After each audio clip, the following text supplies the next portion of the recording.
Kita buka dengan informasi pertama, Saudara. Rumah Sakit Umum Zainal Abidin Kota Banda Aceh sudah menyiapkan dokter serta perangkat lainnya untuk menghadapi pasien virus corona. Bahkan terdapat ruang khusus isolasi bagi pasien dengan kasus luar biasa corona.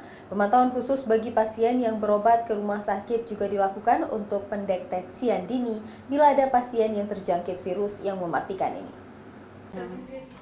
Rumah Sakit Umum Zainal Abidin sudah menyiapkan ruangan khusus bagi pasien virus corona Wuhan, Cina.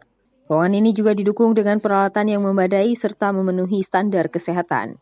Biasanya ruang isolasi ini dipakai untuk merawat pasien dengan kasus luar biasa, seperti kasus difteri serta kasus luar biasa lainnya. Di ruang ini sudah disiapkan tim khusus untuk menangani bila ada kasus pasien yang terinfeksi virus corona.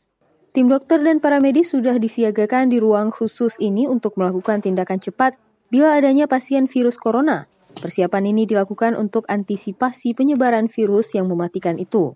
Diharapkan tim khusus ini bisa memberikan pertolongan cepat bagi pasien. Kasus coronavirus yang sedang mewabah saat ini, ada 3 hal yang dipersiapkan. Pertama, sumber daya manusia. Kedua, tata laksana. Ketiga, sarana prasarana, baik medis maupun non-medis.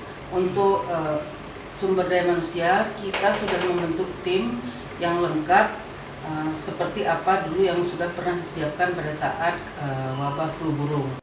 Selain itu, alur tata laksana berdasarkan petunjuk yang diterbitkan oleh Kementerian Kesehatan Republik Indonesia juga sudah disiapkan jika ada pasien yang disinyalir terjangkit virus corona.